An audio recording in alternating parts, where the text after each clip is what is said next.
Even when you feel low, you can still go. Even when you feel slow, you can still go. Even when there's no hope, you can still go. Hi guys, welcome back to the channel. Today it's Osireme back here.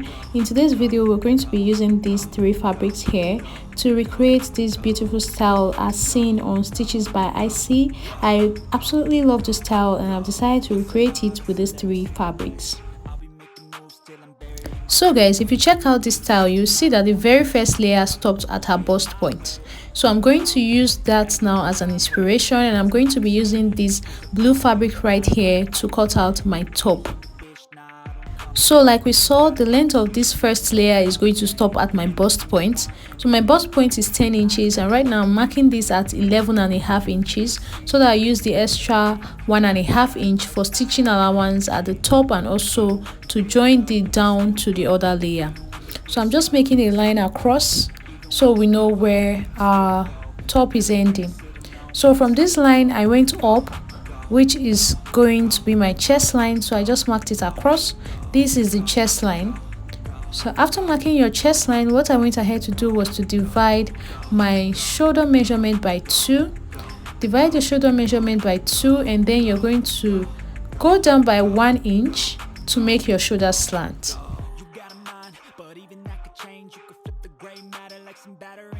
So after getting your shoulder slant, you're just going to mark a line across to meet the chest line, just like I did it like this. Then after this, we're going to divide the measurement we have from our shoulder down to our chest line by 2, and I'm marking it as shown, and then I'm going in by 1/2 inch. And then on the chest line, I am going to divide my bust measurement by 4, and then I marked it as you can see, and I'm just going to use my curved rule to just make my armhole curve. So this is what we have. Now I'm coming down to this neck area. So I want my neck to be 4 inches deep, so I initially marked it at 3 inches but decided to add 1 extra inch to make it 4 inch because she doesn't want it to be too high on her neck. And then for the width, I marked it at 3 inches. So I'm just connecting these two now with a curve to get like a round neck. So basically this is all for this. Now on this chest line, I'm going to add 2 inches to my bust point that I marked earlier. This 2 inches is going to be my stitching allowance, obviously. And as shown, you can see that I extended that line to meet the bust line. And after that, I just went ahead to cut it out, and this is what I have. So for this neck, it's going to go down a little bit. She wanted it to be a kind of neckline that I'm going to share with you guys here. So I just went down by 4 inches to give her the open neckline in front that she wanted. So this is all for the front piece. That's for the top front piece actually. Now I'm going to use this to cut out the piece for the back. Now for the back, we're not going to have a zipper because like you saw, I've already opened it up in front, so it's going to be wide enough for her to pass it through her neck. So I'm just going to cut every other part as shown, as you see me doing it like this, except the neck area.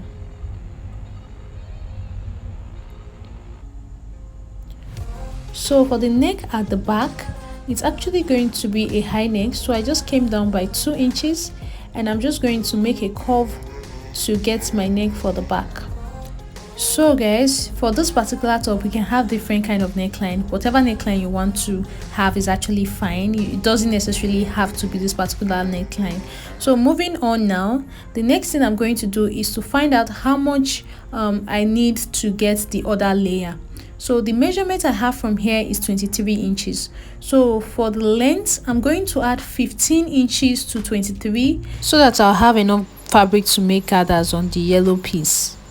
So guys, for the full length of this dress, as you've already know, the blue layer, which is the first one, is going to be 10 inches long, followed by the second layer, which is going to be 20 inches, which is the yellow layer, and then the colored layer, which is going to be the last one. I am going to cut it out with 10 inches. So altogether, if you calculate that, is actually 40 inches. It's fine, so that by the time I'm done stitching all of them together, I will have 38 inches.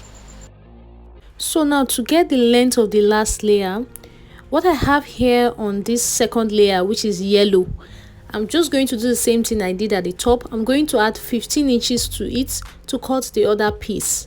So right now I added 15 inches to what I had on my yellow piece to cut out this colorful piece so that I have enough room to make gathers on this one. So like these pieces are cut separately, so I'm cutting the front and the back separately because I'll be joining them separately. So that means if I'm adding 15 inches to the front piece, I'll add 15 inches to the back as well. Now moving on to this neckline, the owner of this dress actually wanted it to be a little bit V-like in the neck area. So this is what I made here, and now I'm just using another piece to try and get like a facing for it. So I'm just going to cut out the neck area just like you see me doing like this, and I'm going to actually head over to the sewing machine and just pipe it up, stitch it together, and use it to turn the neck.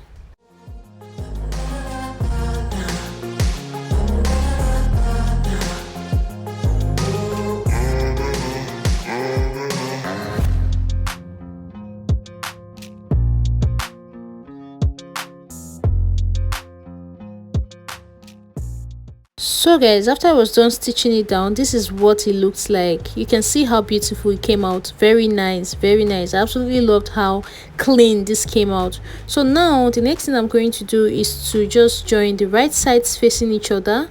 I'm going to join the front and the back piece together. So I'm just going to head over to the sewing machine and I'm going to stitch it up here and up here. So after I was done with that, this is what I had. It's so neat. After I was done, I actually went ahead to iron it out. So this is what we have.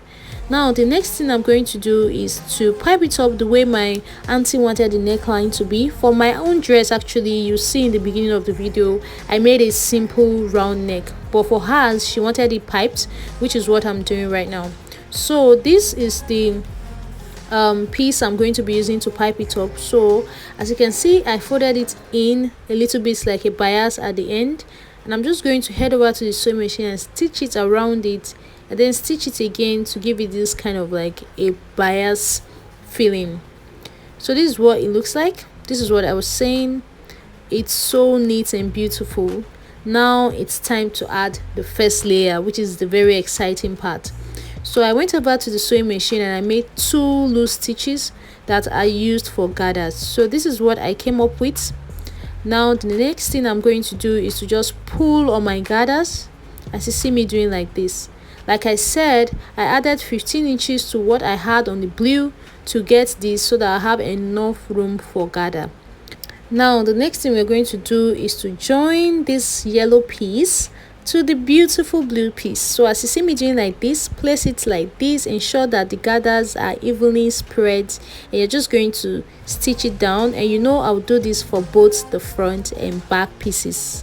So this is what it looked like after I was done. This is how beautiful it looked. Now let's talk about the next layer. So for the next layer, I'm going to use this colorful print. I'm going to make my gather stitches again, pull on the gathers just like the same way I did on this yellow, and I'm going to stitch it to the end of the yellow. So this is what it looks like after I was done with that. You can see how beautiful it is. Like, this dress is actually a very easy thing to make, honestly guys. So now guys, for our sleeve, I decided to cut this out with about 9 inches before stitching, so that by the time I add the yellow part of it to this, it will be around 8 inches. So I'm cutting out this sleeve right now, and after this we're going to also cut out another piece that we're going to place on it. And for this, I decided that the length will be 6 inches long. So this is 6 inches long, for those of you that might be asking. And for the length, I don't want to give a particular number. It just depends on how much gathers you want to have under your sleeve. So for me, I didn't want it to be too full, so this is what I had, and it's really came out really nice, just exactly how I wanted it to be. So now the next thing I'm going to do is to fix my sleeve to my actual dress, to the shoulder area, to the armhole. Actually, I'm going to stitch my sleeve, and then after this I'm going to join the sides, because that's basically what's next, and then I'll hem the end of this dress, and that's basically all. It's that simple, guys. So this is the final look of the one I made for myself. So I actually made two of this particular dress. The one with the round neck is the one I made for myself, which is what you are seeing right now. So this is the final look. This is how it will look when you're through making your own. It's very easy and it's something that is so casual to wear. So guys, this is how it looked on me finally. I love this dress so much. It's one dress that I've been wearing repeatedly since I made it. It's so beautiful and it's actually very chic and easy. Like, it's just something you put on and you're good to go. I honestly hope that you try to make something like this for yourself. Trust me, you'll love it. Till I see you guys in my next one. Bye.